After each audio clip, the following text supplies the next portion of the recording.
UP के मुख्यमंत्री योगी आदित्यनाथ ने शुक्रवार को राजधानी लखनऊ में सकारात्मक विकास खंडों में कार्यरत शोधकर्ताओं से बातचीत किया। इस अवसर पर वित्त मंत्री सुरेश खन्ना, मुख्य सचिव दुर्गा शंकर, कृषि उत्पादन आयुक्त मनोज कुमार सिंह, प्रमुख सचिव नियोजन और आलोक कुमार मिश्रा समेत कई अन्य पदाधिकारी मौजूद रहे। वहीं इस दौरान मुख्यमंत्री योगी आदित्यनाथ ने यूपी के विकास खंडों की प्रगति पुस्तिका का विमोचन किया, जिसमें उत्तर प्रदेश के सभी विकास खंडों में किए गए कामों का उल्लेख किया गया है। बता दें कि सीएम योगी ने मुख्यमंत्री फेलोशिप कार्यक्रम के तहत 100 विकास खंडों में तैनात शोधार्थियों से संवाद स्थापित किया। इस दौरान विकास खंडों के शोधार्थियों ने अपने अपने विकास खंडों में किए जा रहे कामों से भी मुख्यमंत्री को अवगत कराया। वहीं इस दौरान सीएम योगी ने ओवरऑल डेल्टा रैंकिंग में सर्वश्रेष्ठ प्रदर्शन के लिए कुशीनगर के विशनपुरा ब्लॉक को 2 करोड़ की प्रोत्साहन राशि प्रदान की।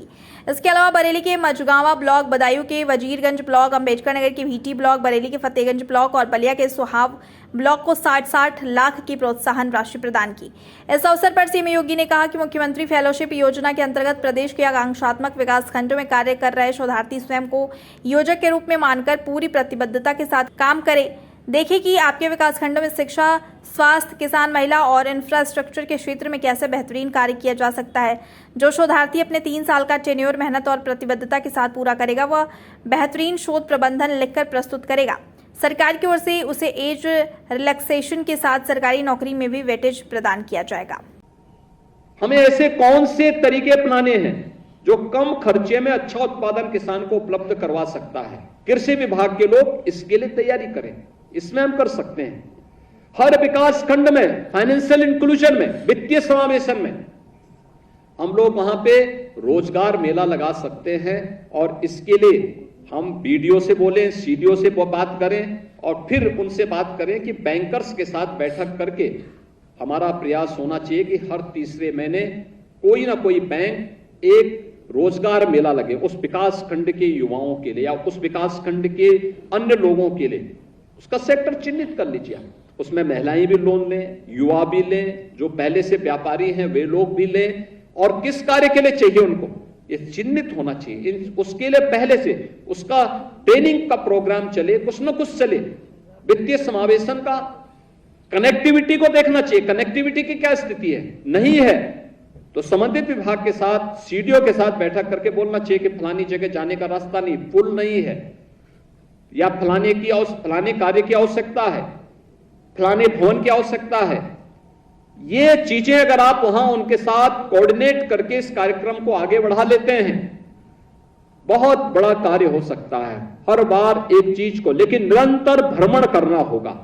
विकास खंड के हर गांव में आपका प्रयास हो कि महीने में 30 दिन है, प्रयास होना चाहिए कि 30 दिन में कम से कम 30 ग्राम पंचायत तो आपसे कवर हुई हो। हमें प्रेरक के रूप में काम करना पड़ेगा, एक योजक के रूप में काम करना पड़ेगा।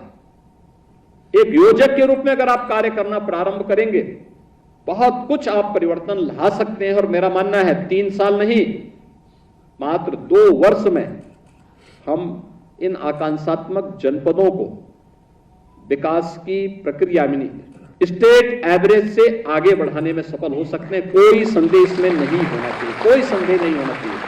इतनी स्कीम सरकार की, जो मैंने बोला ये सब सरकार की स्कीम पहले से चल रही है। आपकी सबसे अच्छी ट्रेनिंग है। सरकार अपने विभागों में भी इस बात की फिर व्यवस्था करने जा रही है कि जो सफलतापूर्वक अपने टेन्योर को पूरा करेगा, अपना शोध प्रबंध भी प्रस्तुत करेगा।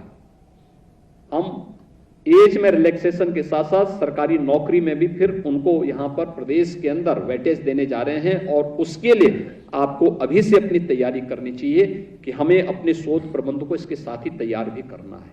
और उसमें बहुत अच्छा होगा कि जिस विकास खंड में आप हैं उस विकास खंड के अंदर क्या वहां की सामाजिक, वहां की भौगोलिक स्थिति क्या है, कितने की वहां की आबादी है, वहां की जनसांख्यिकी क्या है, वहां की सामाजिक स्थितियां क्या हैं, आर्थिक स्थिति पे भी एक कुछ हमें वहां पे देखना चाहिए, उसके बारे में लिखना चाहिए। जो डाटा है उन सबको भी अवलोकन करना चाहिए और फिर उसके बारे में आप जब गए थे, किस स्थिति में गए थे, क्या क्या चैलेंजेस आपके सामने थे, कौन कौन से सेक्टर में आपको कार्य करना था, उसके क्या क्या इंडिकेटर दिए गए थे, कैसे आप लोगों ने कार्य प्रारंभ किया, कैसे टीम वर्क के परिणाम सामने आते हैं और फिर उसमें आप लिखना शुरू कर देंगे तो 200, 300, 500 पेज का एक बहुत अच्छा शोध प्रबंध आपका तैयार हो सकता है। और फोटोग्राफ के साथ दें, फोटोग्राफ के साथ अगर आप उसको देंगे, डायग्राम बना करके अगर आप उसको देते हैं, बेहतरीन तरीके से आपकी प्रस्तुति होगी, उसके बारे में आपको बताने की आवश्यकता नहीं। लेकिन अगर आप उन चीजों को उस रूप में प्रस्तुत करते हैं तो शोध प्रबंध आपको एक नई पहचान कर देगा। आपके पास नौकरी की कमी नहीं रहेगी, लोग आपको एक सुधारक के रूप में देखेंगे, लोग आपको एक रिफॉर्मर के रूप में देखेंगे और उस रूप में अपने आप को प्रस्तुत करने की आवश्यकता है। मुझे बहुत अच्छा लगा कि उत्कृष्ट प्रदर्शन करने वाला जो आकांक्षात्मक जनपद है, उन सबको आज यहां पर उन्हें न केवल सम्मानित किया गया बल्कि 1 वर्ष के लेखे जोखे को भी इन आकांक्षात्मक विकास खंडों की जो प्रथम वार्षिक रिपोर्ट है उसका भी विमोचन का कार्य यहां पे संपन्न हुआ है।